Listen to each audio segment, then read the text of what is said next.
The book Romans, part 12. I'm Professor Ernest Redlinghuis of the First Assembly of Yafashua, South Africa, Pretoria, Montana, also international. Should you require any of the books which I've written, or maybe the restoration of the original Sacred Name Bible, the Rotterdam version, the one that was translated by Dr. Joseph Briand Rotterdam in 1860, where he used a 1611 King James Bible and translated the names of Yafa, Yafashua, and the Ruach HaKodesh in it. I have a couple of copies available, and I also have a promotion for the same price that you normally buy one Bible. I will give you two Bibles for the same price, and that is postage included from Postnet to Postnet in South Africa and Namibia.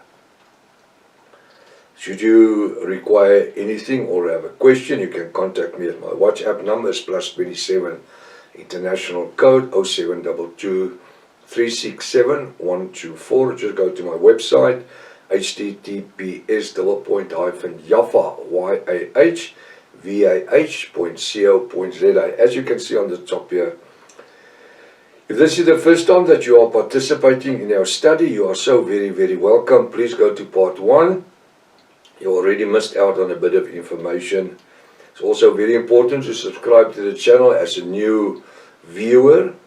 Very important, subscribe so in order that you can receive the different notifications of all the studies that we are currently busy with.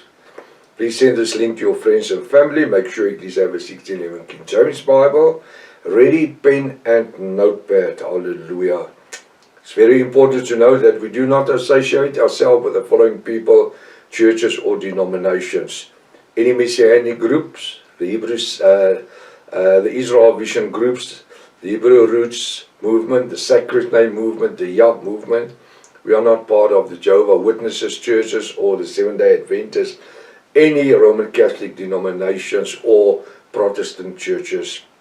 Instead, we are only an end-time Bible study group, and we are functioning throughout the world on the internet. We are mainly using the ancient Hebrew Sacred Name Bible, as explained by Dr. Joseph Briand Rotterdam, which was changed and written in 1860, where we use the sacred names. The name Jesus was originally Yafashua. The name God was originally Elohim or Hashim. The name Lord was originally Yafa. The name of the Holy Spirit was originally the Ruach HaKodesh. I just want to say this, Sacred Name Bible, it's not the 1902 Emphasis Bible. It's not the same Bible. We are destinated ourselves from that Bible. It is a restoration of the original Sacred Name Bible, the Rotterdam version. I trust that this Bible study is going to be a blessing unto you this morning, and we're going to continue right now. We are looking at Romans chapter 1 verse 11. I just want to read the scripture again in verse 11, just to go into verse 12. I, Apostle Paul, long to see you, who are the bride of Yafashua, that I may impart into you some spiritual gifts, hallelujah, which is the gifts of the Ruach HaKodesh, to the end you may be established, to the end of the day of the coming of Yafashua for us, or the day that I die. Even to us in this 21st century, without the Ruach HaKodesh gifts, it is impossible to make a difference in the world. We are called to make a difference. We are called to make a difference. If we can't make an impact, we are wasting our time. We need to be like fresh bread, fresh water unto an unsafe world. You know what? They're seeking, they're looking, they're longing for somebody just to speak to them. If you see things that people are grasping on the internet and just making that part of their dogma and their own theology, it's actually laughable. Romans 1 verse 12. The Apostle Paul says, that I, Apostle Paul, may be comforted together with you. Not only the the Roman people 2,000 years ago. He's talking to us as bride in 2026.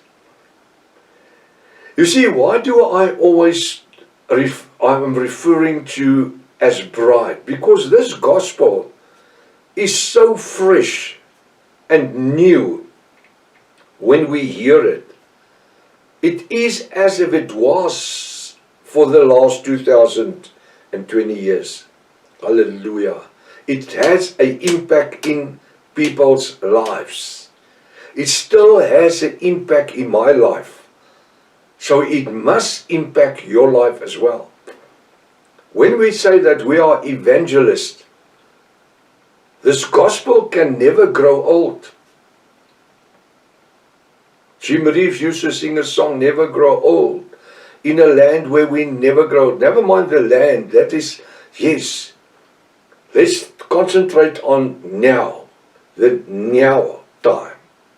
N-O-W, now. We are to make a difference now. While we are alive and well.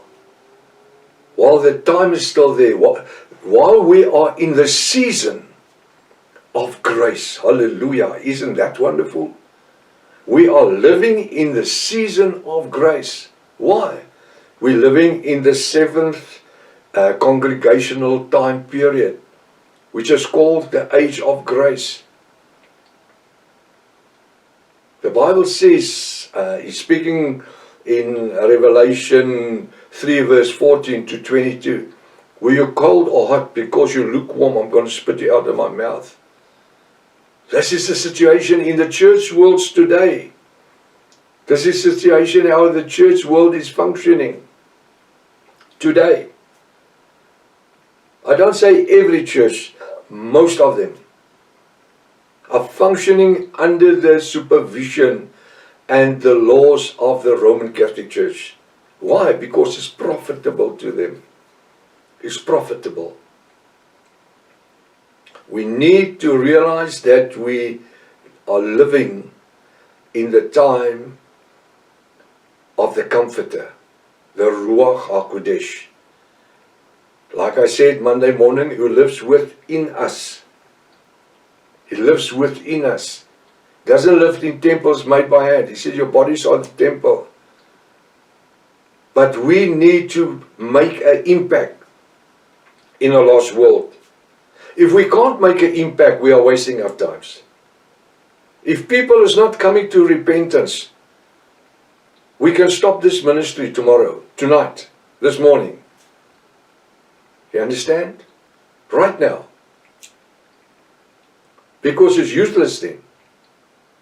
But because this gospel is having an impact in people's lives, and also theologians, professors and doctors and ordinary people, that is that I, Apostle Paul, may be comforted together with you, who are also the bride of Yahushua in 2026, by the mutual faith. Listen to this word. Of what? Mutual faith. In this time of grace where we are living in. This age, 2026. I always ask whoever, we're living in the age of grace. How is it going to come to its end? The age of grace. Easy. The coming of Yahushua, the Parousia in Greek. When he's coming to take his bride away. Not the rapture. The coming is going to happen first for the bride.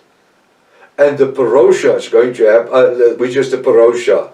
And the rapture, which is the Harpachu, is going to happen at Revelation 19 verse 7 to 11. When Yahushua is going to set his foot on the Mount Olive. And with him is coming. He's coming on a white horse. Now the church has taught us to come and make war. No, he's not going to make war. He doesn't have a sword in his hand. You can only make war if you've got a sword in. The word says the sword of righteousness is in his mouth. He's going to speak righteousness over the unrighteous. That's on that moment that he will set his foot on Mount Olive. Why Mount Olive? Why not Table Mountain in South Africa? One of the best mountains, best known mountains in the world. Why Mount Olive in Jerusalem? Because which is going to happen has the effect on the remnant of Israel. The remnant, 1/3 of Israel in the Great Tribulation will be saved. Yahweh is going to save 1/3 of Jacob's bride. It's called Jacob's bride. We are part of the Gentile bride, and then you have the other part which is Jacob's bride. And together we are the bride of Yahushua. Isn't that wonderful? So that's why you have a coming at the end of Revelation 3 verse 22. Why verse 22? It's the end of Revelation 3. Because Revelation 4 says after this, Apostle John saw an open door in heaven. Why? Why is the door open? That's where the bride, the bridegroom and the Ruach HaKodesh went in.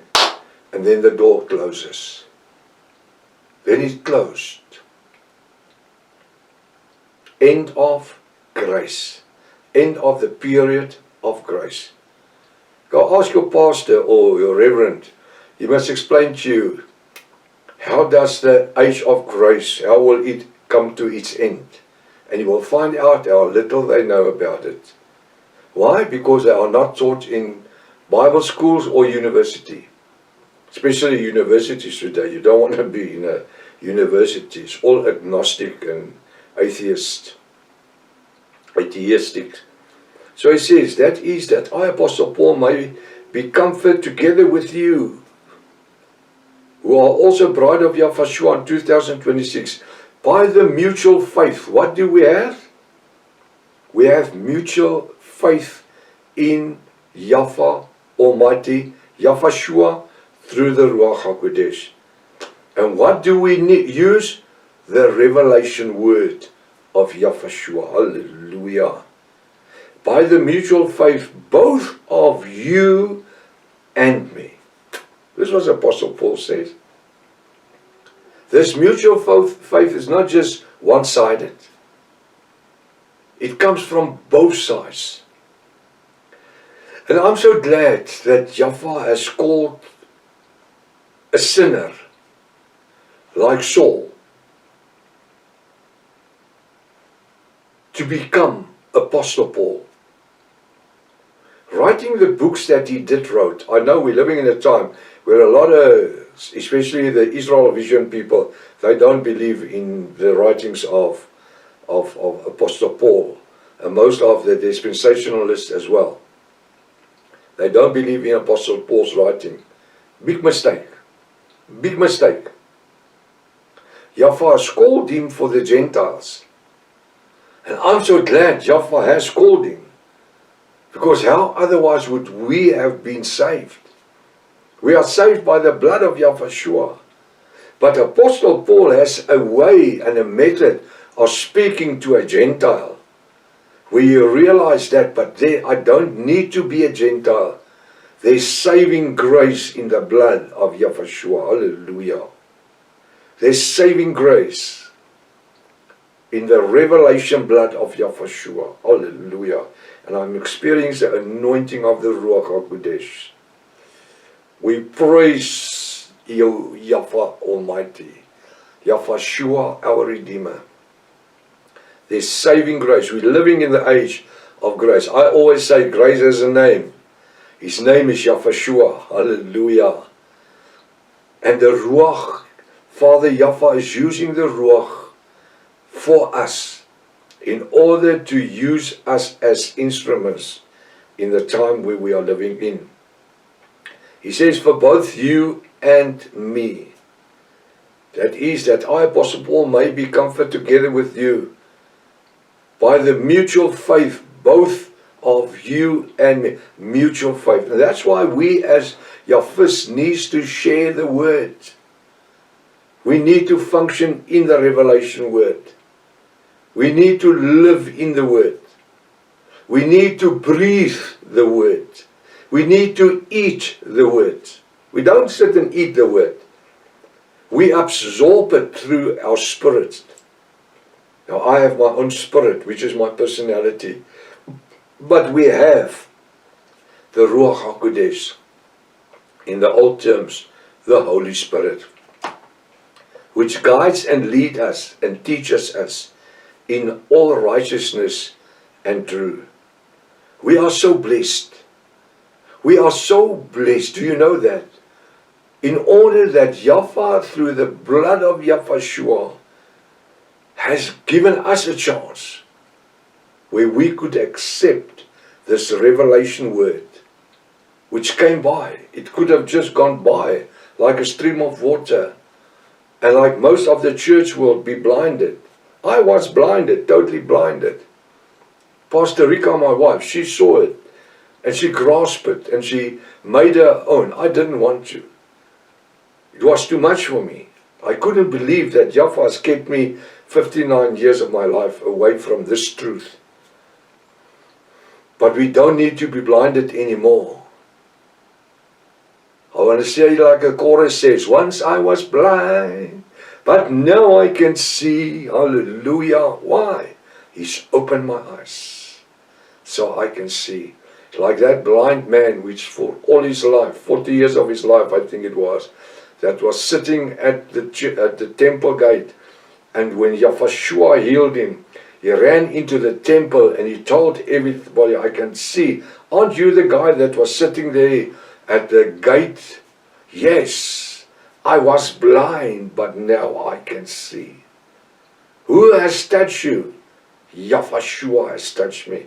And then they say, no, something is wrong, something. It couldn't have been. Yes, Yahshua has touched me. He's touched my eyes and I can see. I'm so glad Father Yahweh, through the word of Yahshua and the functioning of the Ruach HaKodesh, has stopped at us to reveal his revelation word unto us. What a privilege do we have this morning to be able to function in the revelation word. We are called with a supernatural calling, and that is to preach this gospel unto a lost world. We can never stop. We must never stop.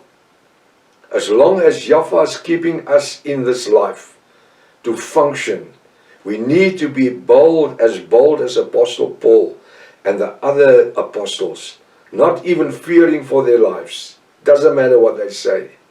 You can harm this body, but you can't harm the Spirit of Yahweh in me. Both, he says, by mutual faith, both of you and me. Look at my fingers. Today we, who are part of the bride of Yahshua, need to grow in the Spirit, which is the Ruach HaKodesh. We need each other to be a testament unto a lost world, meaning that we need to learn from each other. And that's why this breakfast series is so important. In small portions, every morning there's bread of life and water of life. We must only allow ourselves, in order for the Ruach HaKodesh to convince us through the Ruach HaKodesh. Till tomorrow morning, if it's Father's will. Maranatha. Yahshua is coming back again. Hallelujah.